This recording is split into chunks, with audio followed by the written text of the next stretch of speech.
Roald Dahl's Matilda the Musical, an adaptation of the popular musical, hit Netflix on Christmas Day and features 13 songs, and the musical numbers are all memorable in their own way. Matilda the Musical was the first musical by composer and lyricist Tim Minchin, who has a background as a stage actor and musical comedian. Of the 13 songs in the film, all but one had appeared on the show, with Minchin composing a brand new final song. Roald Dahl's Matilda the Musical is filled with musical numbers ranging from soft ballads to large ensemble numbers that make for an interesting chart. Roald Dahl's Matilda the Musical isn't Netflix's first musical adapted from a stage play. It recently released adaptations of Jason Robert Brown's 13, the musical, and Jonathan Larson's Tick, Tick, Boom, the latter being the acclaimed directorial debut of Lin-Manuel Miranda. Matilda the Musical received positive reviews, due in part to the way director Matthew Warchus, who directed the show in both the West End and Broadway, was able to translate the material from stage to screen. While not all of the songs from the show made it into the film, Warchus still managed to string together 13 pieces of music into the just under 2-hour film.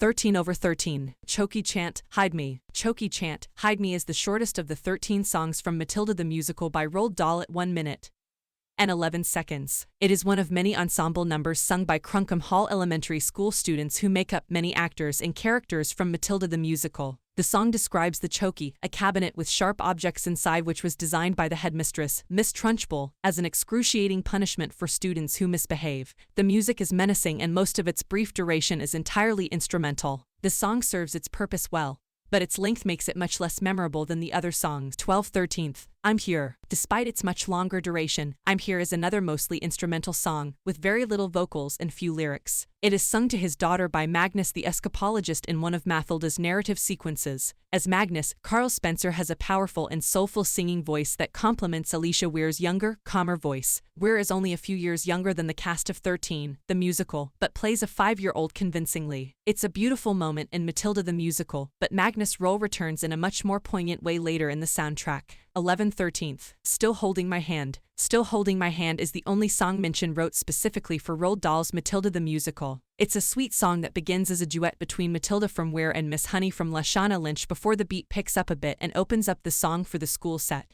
It's a good number to end the film on a high note, but compared to others, it's not that impressive in terms of lyrics and composition. It sounds more like the sentimental and cornier songs of 13, the musical, than Matilda the Musical. 10/13. Bruce. Bruce is a jazzy, dreamlike sequence number in which Matilda sees the schoolchildren ditch their school uniforms for sequin jackets as they cheer on the song's titular character as he attempts to eat a huge chocolate cake by himself per Miss Trunchbull's orders. It's a fun performance with catchy lyrics and instrumentals that could make viewers want to sing and dance along with the characters on screen. However, it is also one of many ensemble numbers, and with it taking place in the middle of Matilda the Musical, it could, unfortunately, be lost among the others. 9/13. Smell of Rebellion. Controversy surrounded the casting of Emma Thompson's Matilda due to her slimmer, more feminine figure requiring makeup and a fat jumpsuit to transform her into the larger, more masculine Miss Trunchbull. This makes her barely recognizable in the role of her, which ultimately made her portrayal stronger than her as it shows a whole new side of Thompson. Smell of Rebellion is one of 2 of her solos, and while it's a strong performance, it still manages to be the weaker of the 2, a testament to Minchin's Grammy-nominated music and lyrics. 8/13. Quiet. Weir also has 2 solo songs as the lead in Roald Dahl's Matilda the Musical, and his are diametrically opposed. Quiet, the second of her solos, is, as the title suggests, a quieter song. Due to the chaos around her and her new telekinesis powers, which have led to a theory linking Matilda to Stephen King's Carrie, Matilda just wants some peace. After some fast, frantic lyrics with a heavy build-up to get the song started, she finally gets it.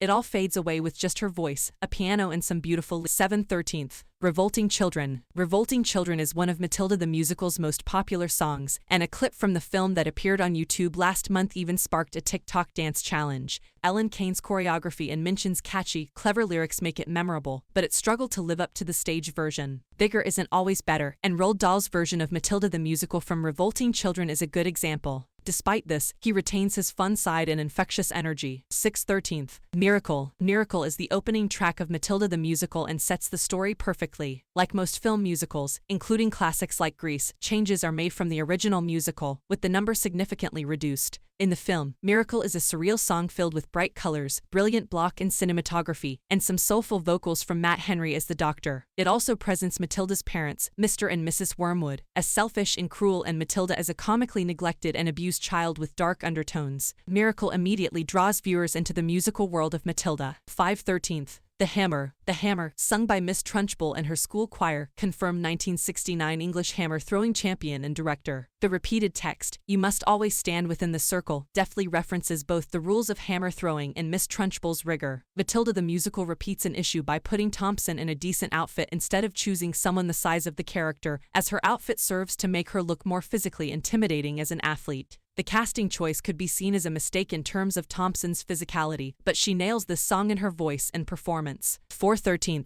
School Song. School Song contains the sharpest lyrics in all of Matilda the Musical. The students warn Matilda of the menacing nature of the school, which they refer to as a jail, cage, and living hell, with the lyrics spelling out the letters of the alphabet. To make sure the audience doesn't miss the pun, several doors with each matching letter are shown when singing as Matilda is led through the main school. It might be a school musical, but School Song tells viewers that if they're looking for something more lighthearted, they should probably watch High School Musical, the series instead. 3/13. My House. In Roald Dahl's Matilda the Musical, most of the Miss Honey show numbers were cut in the film adaptation.